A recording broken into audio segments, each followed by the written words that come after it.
एक गांव में एक बहुत ही ज्ञानी पंडित रहता था। एक दिन वो अपने बचपन के दोस्त से मिलने के लिए दूसरे गांव में जा रहा था। उसका वो दोस्त बचपन से ही गूंगा और एक पैर से अपाहिज था। उस पंडित के गांव से उसके दोस्त का घर काफ़ी दूर था। वहाँ जाने के लिए बीच बीच में कई सारे छोटे छोटे गांव पड़ते थे। पंडित रास्ते में अपनी धुन में चला जा रहा था। चलते चलते उसकी मुलाकात एक व्यक्ति से होती है। वह भी पंडित के साथ चलने लगता है। उस आदमी को देखकर पंडित बहुत खुश हो जाता है। उसने सोचा, चलो अच्छा हुआ, साथ चलने से उसका सफ़र आसानी से कट जाएगा। बात की शुरुआत करने के लिए उस पंडित ने उस व्यक्ति से उसका नाम पूछा, तो उसने अपना नाम धर्मराज बताया। पंडित को यह नाम कुछ अजीब सा लगा, लेकिन उसने नाम के विषय में कुछ और पूछना उचित नहीं समझा। दोनों धीरे धीरे साथ में चल रहे थे। तभी रास्ते में एक गांव आता है। गांव का प्रवेश द्वार आते ही धर्मराज ने पंडित से कहा, तुम आगे चलो, मुझे इस गांव में एक काम है, मैं तुमसे आगे मिलता हूँ। पंडित ने कहा, ठीक है। वो आगे रास्ते में चल देता है। कुछ देर बाद उस गांव में खबर फैली कि एक व्यक्ति को सांड ने अपनी सींग में फंसाकर मार दिया है। जैसे ही सांड ने उस व्यक्ति को मारा, ठीक कुछ ही देर में धर्मराज पंडित के पास आ गया। फिर दोनों चलना शुरू कर देते हैं और चलते चलते एक दूसरे गांव के द्वार पर पहुंच जाते हैं। उस गांव के बाहर एक बड़ा और विशाल मंदिर बना हुआ था। वहां पर आराम करने की सुविधा काफ़ी बढ़िया लग रही थी। पंडित के दोस्त का घर अभी वहां से बहुत दूर था और रात भी होने वाली थी। तो पंडित ने धर्मराज से कहा, रात होने वाली है, पूरे दिन चलते चलते थक भी चुके हैं और भूख भी लग रही है, तो यहाँ पर भोजन करके यहीं पर हम विश्राम कर लेते हैं। फिर सुबह के समय आराम से आगे की यात्रा जारी करेंगे। धर्मराज ने कहा, ठीक है, मुझे इस गांव में किसी को कुछ ज़रूरी सामान देने जाना है। तुम भोजन करके आराम करो, मैं बाद में आकर भोजन कर लूँगा। इतना कहकर वह वहाँ से चला जाता है। लेकिन उसके जाते ही कुछ ही देर बाद धुआं उठता हुआ दिखाई देता है और देखते ही देखते पूरे गांव में आग लग जाती है। पंडित ने हैरानी से सोचा कि यह धर्मराज जहाँ भी जाता है वहाँ कोई न कोई अनहोनी जरूर हो जाती है, कुछ तो गड़बड़ है इस व्यक्ति में। लेकिन पंडित ने रात्रि में धर्मराज से कुछ भी पूछना उचित नहीं समझा। सुबह होते ही दोनों फिर से अपनी यात्रा शुरू कर देते हैं। कुछ देर चलने के बाद रास्ते में फिर से एक गांव आता है। धर्मराज ने फिर पंडित से कहा, आप आगे चलिए, मुझे इस गांव में अपने मित्र से मिलने जाना है। मैं अपने मित्र से मिलने के बाद आगे रास्ते में आपसे मिलूंगा। ये कहकर धर्मराज वहां से चला गया। लेकिन पंडित इस बार आगे नहीं गया। वहीं खड़ा होकर धर्मराज को देखता रहा कि वो कहाँ जा रहा है और क्या करता है।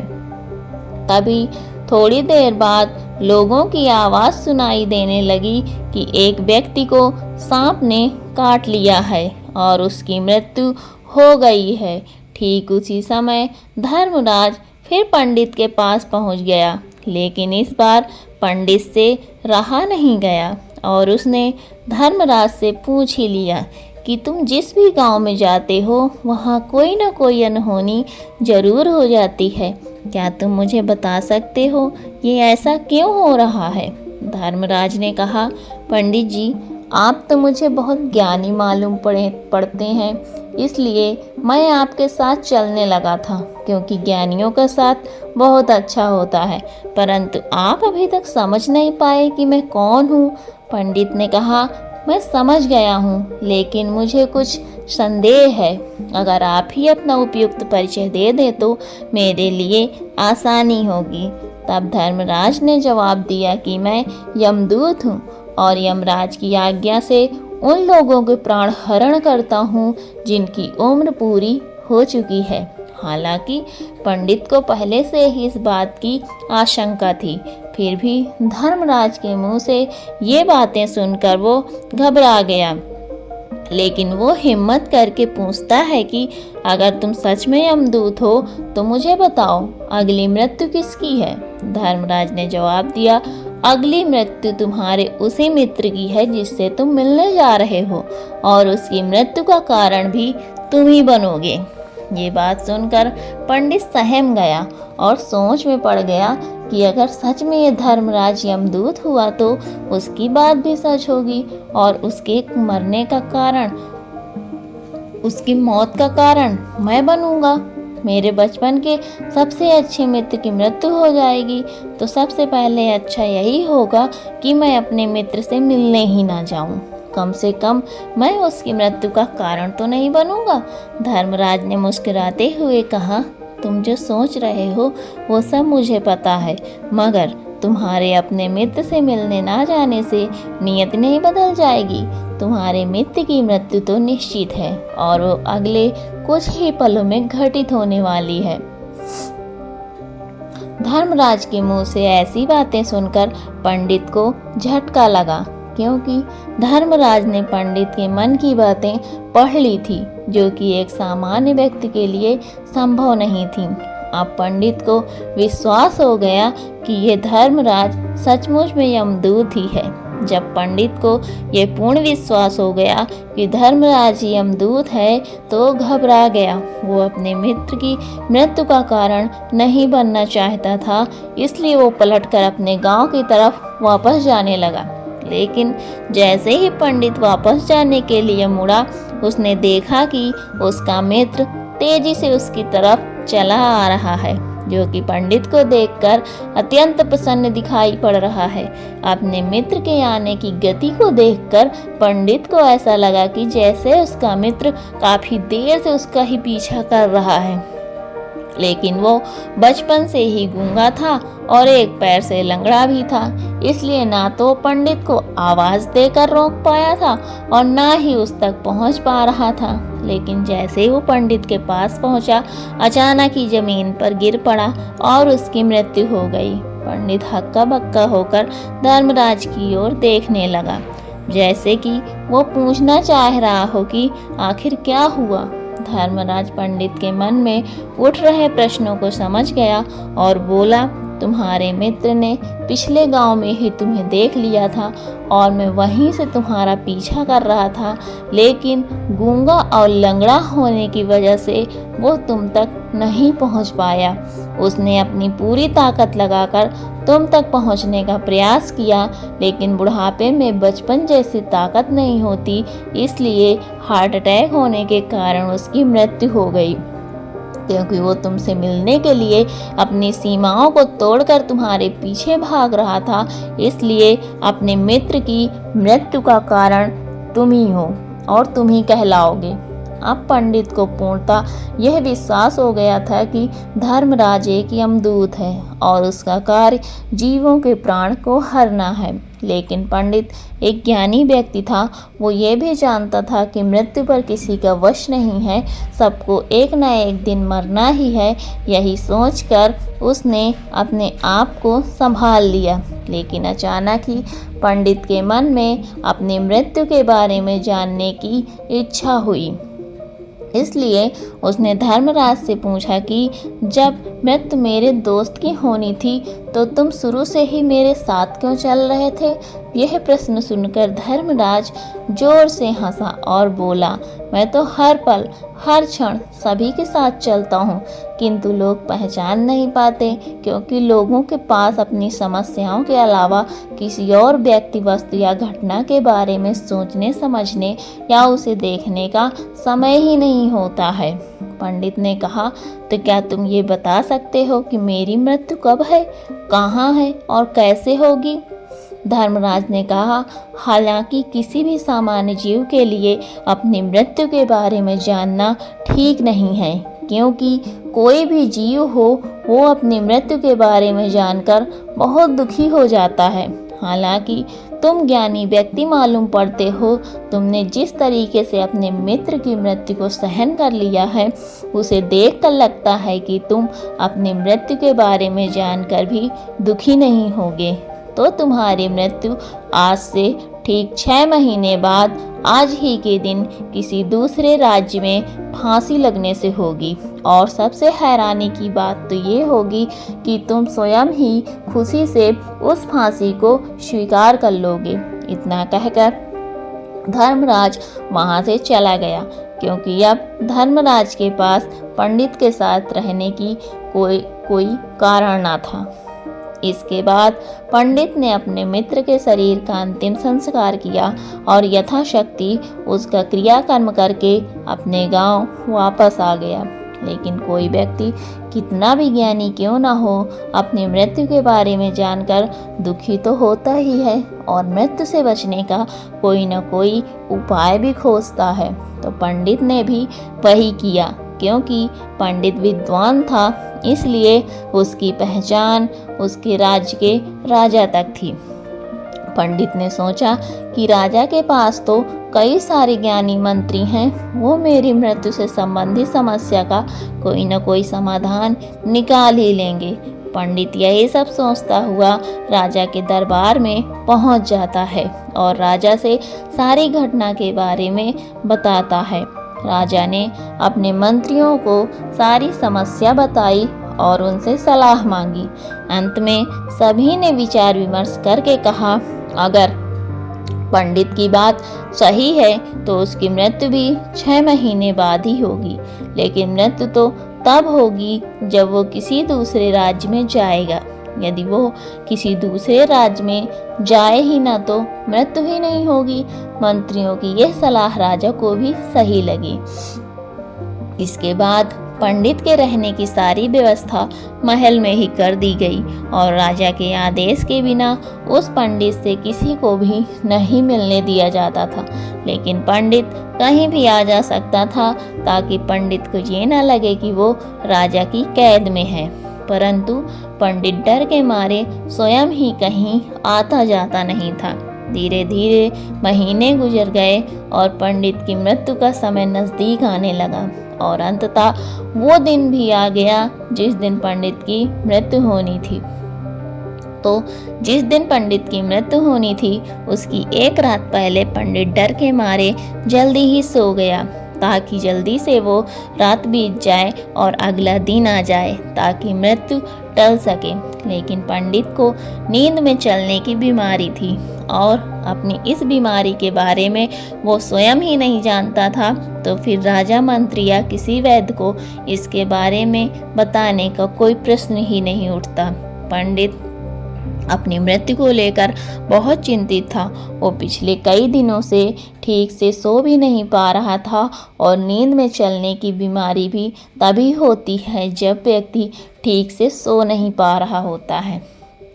तो उस रात भी पंडित को नींद में चलने का दौरा पड़ा। वो उठा और महल से निकलकर अस्तबल में गया। क्योंकि पंडित राजा का खास मेहमान था, इसलिए किसी भी पहरेदार ने उसे नहीं रोका और ना ही किसी तरह की कोई पूछताछ की। अस्तबल में पहुंचकर वो सबसे तेज चलने वाले घोड़े की पीठ पर सवार होकर नींद में ही अपने राज्य की सीमा से बाहर दूसरे पड़ोसी राज्य में चला गया। इतना ही नहीं, वो दूसरे राज्य के राजा के महल में पहुंच गया। उस महल के पहरेदारों ने भी उसे नहीं रोका और ना ही कोई पूछताछ की। सभी लोग रात्रि का अंतिम प्रहर होने के कारण गहरी नींद में थे। वो पंडित सीधे राजा के शयन कक्ष में पहुंचा और जहां राजा रानी सो रहे थे, वो पंडित वहीं जाकर सो गया। सुबह हुई तो राजा ने पंडित को अपने साथ बगल में सोया हुआ देखा तो बहुत क्रोधित हुआ। राजा ने पंडित को कैद करने का आदेश दे दिया। पंडित गिरफ्तार हो गया, लेकिन पंडित तो भौचक्का था। उसे तो कुछ समझ ही नहीं आ रहा था कि आखिर वो दूसरे राज्य में और राजा के शयन कक्ष में कैसे पहुंचा। लेकिन वहां उसकी ये सब सुनने वाला कोई नहीं था। राजा ने पंडित को दरबार में पेश करने का आदेश दिया। कुछ देर बाद उस पंडित को दरबार में लाया गया। पंडित को देखते ही राजा इतना आग बबूला हो गया कि उसे फांसी पर चढ़ा देने का हुक्म सुना दिया। फांसी की सजा सुनकर पंडित कांप गया, लेकिन फिर भी थोड़ी सी हिम्मत जुटाकर राजा से बोला, महाराज, मैं नहीं जानता कि मैं राजमहल तक कैसे पहुंचा। मैं ये भी नहीं जानता हूँ कि आपके शयन कक्ष तक मैं कैसे आया और आपके महल के किसी पहरेदार या सैनिक ने मुझे क्यों नहीं रोका। लेकिन मैं इतना जरूर जानता हूँ कि आज मेरी मृत्यु होनी थी और वो होने भी जा रही है। राजा को ये बात थोड़ी अजीब लगी। उसने पंडित से पूछा, तुम्हें कैसे पता कि आज तुम्हारी मृत्यु होनी है? राजा के इस प्रश्न के जवाब में पंडित ने पिछले 6 महीने का सारा वाकया राजा को सुना दिया और बोला, महाराज, मेरा क्या किसी भी सामान्य व्यक्ति में इतना साहस नहीं है कि वो राजा के शयन कक्ष में राजा की उपस्थिति में रानी के साथ सोए। राजा को पंडित की बात में थोड़ा सा तर्क दिखाई पड़ा, परंतु उसने सोचा कि ये मृत्यु से बचने के लिए धर्मराज और उसके द्वारा अपनी मृत्यु की भविष्यवाणी की बात बना रहा है। इसलिए राजा ने पंडित से कहा, यदि तुम्हारी बात सत्य है और आज ये तुम्हारी मृत्यु का दिन है, जैसा कि यमदूत धर्मराज ने तुमसे कहा था, तो आज तुम्हारी मृत्यु का कारण मैं नहीं बनूंगा।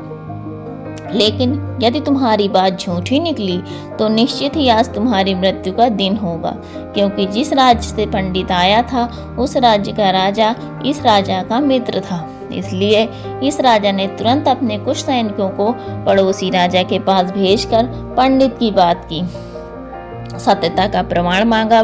भेजे गए सैनिक शाम तक लौटे और उन्होंने राजा को बताया कि महाराज, पंडित जो कुछ भी कह रहा है वो सब सत्य है। पड़ोसी राज्य के राजा ने पिछले 6 महीने से पंडित के रहने की सारी व्यवस्था अपने ही महल में कर रखी थी। पंडित राजा का खास मेहमान था। कल शाम राजा आखिरी बार पंडित से उसके कक्ष में मिलने गए थे और उसके बाद इस राज्य में कैसे पहुंच गया इसकी जानकारी किसी को भी नहीं है। इसलिए उस राज्य के राजा के अनुसार पंडित को फांसी की सजा देना ठीक नहीं है। लेकिन राजा के सामने एक नई समस्या थी, क्योंकि उसने बिना पूरी बात जाने ही पंडित को फांसी की सजा सुना दी थी। इसलिए अगर पंडित को फांसी नहीं दी जाती तो राजा के वचन का अपमान हो जाएगा, लेकिन अगर राजा की बात का मान रखा जाए तो बेवजह ही एक निर्दोष व्यक्ति की मौत हो जाएगी। राजा ने अपने सभी मंत्रियों से इस बारे में सुझाव मांगा, तो मंत्रियों ने राजा को सुझाव दिया कि महाराज, पंडित को एक कच्चे सूत के धागे से फांसी लगवा दी जाए। इससे आपके कथन का भी मान रह जाएगा और कच्चे सूत के धागे से पंडित को फांसी भी नहीं लगेगी और उसके प्राण भी बच जाएंगे। राजा को मंत्रियों का यह सुझाव पसंद आया और उसने ऐसा ही करने का आदेश दिया। पंडित के लिए कच्चे सूत के धागे से फांसी का फंदा बनाया गया और नियम के अनुसार पंडित को फांसी पर चढ़ाया जाने लगा। सभी लोग बहुत खुश थे कि ना तो पंडित मरेगा और ना ही राजा का वचन खाली जाएगा। पंडित को भी पूर्ण विश्वास था ये सूत के धागे से तो उसकी मृत्यु हो ही नहीं सकती, इसलिए उसी पर चढ़ने के लिए तैयार हो गया। जैसा कि धर्मराज ने भविष्यवाणी की थी कि तुम खुद ही अपने फांसी को स्वीकार करोगे, लेकिन जैसे ही पंडित को फांसी दी गई, सूत का धागा तो टूट गया, लेकिन टूटने से पहले उसने अपना काम कर दिया था। पंडित के गले की एक नस सूत के धागे के झटके से कट चुकी थी और पंडित जमीन पर पड़ा तड़प रहा था। उसी पल उसके गले से खून की फुहार निकल रही थी और देखते ही देखते पंडित का शरीर पूरी तरह से शांत हो गया। सभी लोग आश्चर्यचकित थे और पंडित को मरता हुआ देख रहे थे। किसी को विश्वास नहीं हो रहा था कि कच्चे सूत के धागे से भी किसी इंसान की मृत्यु हो सकती है।